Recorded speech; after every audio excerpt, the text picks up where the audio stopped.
Break muna ngayon sa fish, magulay naman tayo. Good morning! So, ang igigisang gulay ko nga ngayon ay hindi basta-basta, kailangan may sahog pa rin. At ang sahog ko nga ngayon ay itong tokwa o firm tofu kung tawagin sa English. Siyempre, piprito ko muna siya. Ganyan, kailangan crispy kasi. At ang ginawa ko nga rito ay yung uneven pa rin yung pagkakakat sa kanya. Yung wala siyang shape. Kasi pag naka-square shape yan, makikilala ng mga bata. So, alam na, hindi naman nakakainin kasi ayaw nila yung amoy ng tofu. At ito na nga, nung maprito ko na nga lahat at na-crispy na talaga siya kasi hinintay ko siya mag-golden brown at mag-crispy. Saka ko siya inahon sa kahirapan ang lahat, Diyos. So ito na nga, maggigisa lang ako dito ng mga aromatic sibuyas, bawang at kamatis. At bigla ko nga naalala na may natira pala akong pangsahog sa freezer ko. Meron pa ako konting pork kaya ito nilagay ko na rin. Nakakat niya ng pa-strips. Kaya nung mabangong-mabango na at translucent na nga yung sibuyas, bawang at kamatis ko, ay ngayon naman igigisa ko tong aking nakatirang pork.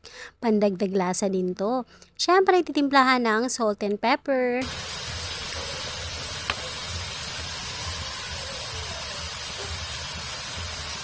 Pagkatimpla nga ng salt and pepper, ay tatakpan ko na muna siya sandali hanggang sa maluto ng kaunti yung pork. Maya-maya pa nga ay medyo nag-half cook na, kaya ngayon naman hahaluin ko para humalo yung lasa ng mga spices na sibuyas, bawang at kamatis. Basic nga lang ang pag-gisa-gisa nito pero napaka-healthy talaga. So, ito nga mga pork dito ay syempre, kakain lang nito mga malaking itlugan. Tapos yung tofu naman ay ang kakainin ni Papa B kasi bawal siya sa pork. Pero minsan talagang masarap kasi ang bawal, 'di ba? Kaya talagang tumitikim din talaga siya, lalo na kapag akong nagluto ng kakainin niya. At parang ang nangyayari nga ngayon ay nagre-raid ako ng aking ref dahil pati yung mga natitirang kaunting gulay ay sinama ko na rin dito. May nakita nga akong repolyo na maliit na lang ay sinama ko na rin, shredded ko lang siya tapos nilalagay ko na rin dito para mas marami talagang gulay. Tapos itong togi nga ay masarap talaga to. Actually, araw ng Biyernes to, so dapat munggo day talaga. Pero sabi ko, di bali nang wala tayong munggo, meron naman tayong toge.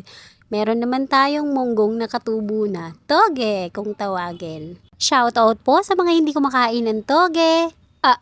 Baka pag ito natikpan nyo, hahanap-hanapin nyo, Chos. At shoutout naman sa mga kumakain talaga nito at talaga namang napakasarap. Congratulations dahil kumakain kayo ng healthy.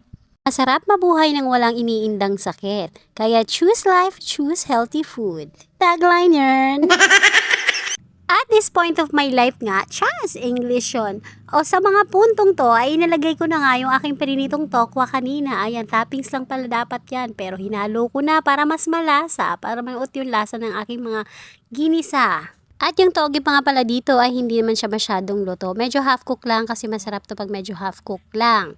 So, dapat mabilis na ang pagluto nito, kaya yung repolyo ko medyo maninipis lang. At ayan na nga, luto na siya.